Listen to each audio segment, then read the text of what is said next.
Во следниве минути се дружиме со популарниот фолк пеач Душко Ѓорѓиевски. Но за разлика од многу досегашни интервјуа во кои што со него сме зборувале за неговите музички активности и за неговата богата, плодна и успешна кариера, денес зборуваме за нешто малку поинакво, а е сепак поврзано со музиката. Душко Ѓорѓиевски е председател на Сдруженијето Фолконика, кој е иницијатор на многу интересни активности кои што имаат за цел да ги поврзат пред се младите со нашата фолклорна музика. А неодамна Скопје, благодарение на активностите и заложбите на Фолконика, доби својата прва музичка фолк тура, за која што всушност и ќе зборуваме во продолжение. Пред се, Душко, здраво, среќна нова 2025, да ти биде успешна, плодна и исполнета со многу вакви и интересни и едукативни и навистина оригинални активности кои што се под капата на Фолконик. Здраво, најпрво им благодарам на поканата, на сите гледачи ја честитам новата година, божикните празници и нели празниците кои што следуваат. Не би се согласил баш дека ова нема многу врска со музиката. Има и како, затоа што сметам дека можеби со текот на времето, кога веќе нема да бидеме млади и убави, ова бил продолжеток на некој начин на мојата кариера. На тој начин би дал придонес во зачувувањето, одржувањето на фолклорот, на македонската фолк песна, едукација на најмладите и токму оваа музичка скопска фолк тура е наменета за најмладите и за туристите, нормално, кои што, за странците кои што немаат информација околу тоа каде би можеле да се запознаат со основите на македонскиот фолклор. Може ли малку повеќе да не запознаеш со самата ова фолктура, што се опфаќа, како ги одбравте точките кои што влегуваат во таа тура и на кој начин всушност ќе функционира целата иницијатива? Па точките се внимателно одбрани, направено истражување околу тоа што би било значено за најмладите за почеток да научат. И како прва се појавува музеот на град Скопје, каде што има поставки на разни народни и изворни инструменти. Понатаму дел од турата представува музицирање и запознавање со нашата мултиинструменталистка Бајса Рифовска, која што е навистина македонски бисер и која што може да речеме на едно место да презентира мноштво од инструменти на сите оние дечиња на возрастни кои што се заинтересирани. Исто така сметавме дека работилницата, односно тукенот за изработка на музички инструменти на Гиевски, кој што се наоѓа на улица Евлија Челебија во старата Скопска чаршија, е исто така значаен сегмент, затоа што тоа е долгогодишна традиција која се уште обстојува и се бори со забот на времето да обстои понатаму да се пренесува таа музичка традиција за изработка на вакви инструменти. Мислам дека тоа е за почеток доволно, што не значи дека доколку се појават некои нови и интересни точки во музичката фолктура, би рекол дека би можеле слободно да се додадат. На кој начин странските туристи ќе имаат можност да се запознаат со македонските традиционални инструменти и музиката, бидејќи досега ги спомна помладите генерации и еден убав начин тие да се воведат во таа наша музичка традиционална приказна, но секако и многобројните посетители од други земји кои што доаѓаат се љубопитни и сакаат да дознаат и да научат нешто повеќе за нашата музика. Да не заборавам дека ова е проект кој што го поддржува градот Скопје. Инаку во план се да се направат повеќе работилници со туристички водичи кои што нели ќе бидат обучени и способени и на други јазици, да можат и следува секако соработка и со туристички агенции каде што би можеле сите странци кои што доаѓаат во Скопје, а се заинтересирани да запознаат македонската музика, фолклор, инструментите народни и изворни македонски, на тој начин да може да се реализира тоа. Многумина не се упатени со центарот Фолконика и би рекла дека пошироката јавност дури сега со промовирање на ова активности, ова ваша иницијатива дознаа за Фолконика, но всушност Фолконика постои веќе одредено време и ова не е вашиот прв проект. Исто така дел од Скопската музичка тура представува еден значаен изработувач на изворни инструменти Стојанче Костовски, кој што живее во село Виниче. Изработува кавали, гајди, зурли и исто така е многу интересен, посебно за, би рекол, за луѓето кои што доаѓаат надвор од Македонија. Значаен сегмент, сметаме дека со тоа практично сме опфатиле и помодерни инструменти, староградски народни, меѓутоа и изворните инструменти кои што се уште еднаш ќе напоменам се особено интересни за странците.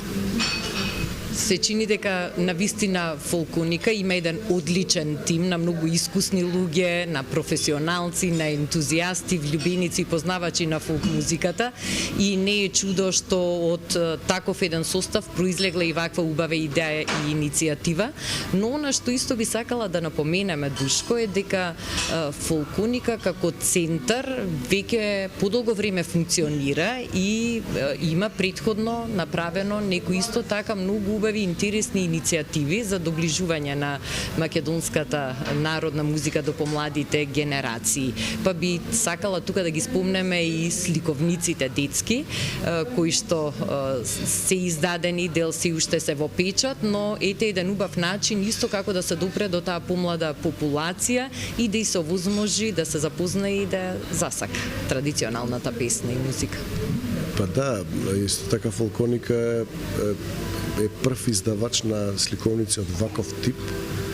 Сметавме дека тоа ќе даде многу голем придонес за да може дечињата уште од мали да се запознаат со вистинските вредности, посебно на македонската песна, која што цел свет ни ја признава дека навистина има вредности, а сметам дека сликовниците се вистинската работа за промовирање на тој начин, затоа што првин текстовите се напишани во сликовниците, понатаму има мелографија, музички соработници кои што учествуваат, како Мила Георгиевска, Славејко Гиразов, Бајса Арифовска и многу други, да не ги спомнувам сите.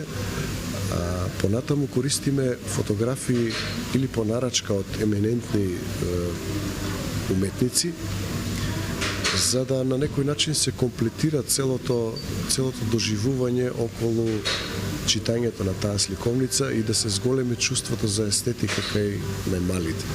Еве за почеток слушам кај шумат шумите, пилето ми пее, во печате ако одам во Битола, момите квешанки и уште многу други.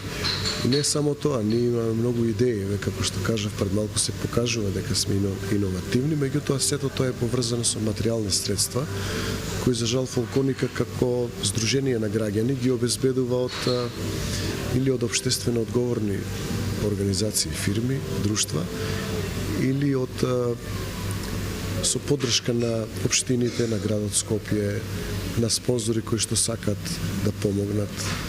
И на тој начин се трудиме да ги реализираме целите на Фолконика.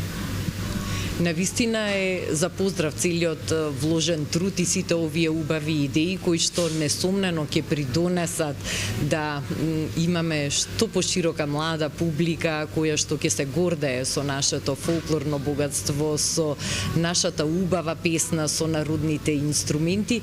Каков е одзивот на младите, Душко? Какви се првите реакции? Колку тие восхитено го прифаќаат сето ова што им се нуди за прв пат? Па да ви кажам, на почетокот нормално, нели, сите настапуваме со некој скептицизам, како ова ќе помине, дали ќе има заинтересирани, каков фидбек ќе имаме од страна на таа најмлада публика, меѓутоа верувајте, дечињата дали во градинка, зборам за поголемите, повозрастните групи или во основното образование за помалите групи од прво до четврто, пето, шесто, Сите со цело срце ги прифаќаат и сликовниците, а воедно кога правиме промоција, па и пред тоа кога правиме истражување околу тоа која песна би можело да се обработи и да се најде како насловна на некоја фолк сликовница, држиме работилници каде што заедно со дечињата пееме и свириме народни песни. И тоа е волшебно е на крај кога ќе видите дека со неколку пати повторување на песната дечињата веќе ја научиле и ја пеат. Еве Јована Јованке е исто така еден пример. На почеток некој знае па некој збор, еднаш, два пати, три пати, па ќе зиграме оро и на крај сите ја пеат во хор заедно со нас. Тоа е непроценливо чувство на вистина. Почетокот на новава година еве го одбележа токму тој позитивен одек на сите овие активности и иницијативи на Фолконика во пошироката јавност. Какви се твоите очекувања за предстојнава година како председател на Сдруженијето? На кој начин очекуваш дека ќе се развива цела оваа убава приказна која што ја започнавте? Па како што споменав пред малку, имаме и други некои иновативни начини на доближување на македонската фолк песна до најмладите. Очекувам, како што спомнав, на вистина во Македонија има општествено одговорни фирми кои што на тој начин сакаат да дадат придонес во заедницата. Исто така и Фолконика го прави тоа, верувајте, тоа е се повеќе волонтерски труд. Како што реков, најголемо задоволство ни е кога дечињата ќе научат некоја песна и ќе ја пееме заедно. Не очекувам да се случи нешто воредно, меѓутоа би бил сосема задоволен ако продолжиме со едно вакво темпо и со уште неколку други интересни идеи кои што во овој момент не би ги откриле. Ние секако ќе бидеме тука да ги следиме активностите на Фолконика и да ги информираме нашите гледачи навремено. И за крај на овој пријатен разговор и на нашето денешно дружење, не заобиколно прашање, верувам дека го очекува и публиката како дел од интервјуто. Што со твојата музичка кариера во следнава година, што можеме да очекуваме, имаш ли некакви планови или дали нешто веќе конкретно имаш во подготовка, ќе те видиме ли на фестивали, колку често ќе да слушаме и гледаме? Па во последно време некако не ми е предизвик многу да се појавам, многу често да се појавам на фестивали, секако кога ќе најде добра песна. Меѓутоа, ова година имам понуда од еден млад композитор, не би сакал се уште да откријам, и можно е да се појавиме или како дует, или да отпеам песната која што ми е понудена. Се работи за една прекрасна песна. Веројатно ќе се најде фестивал каде што ќе може да се пласира, така што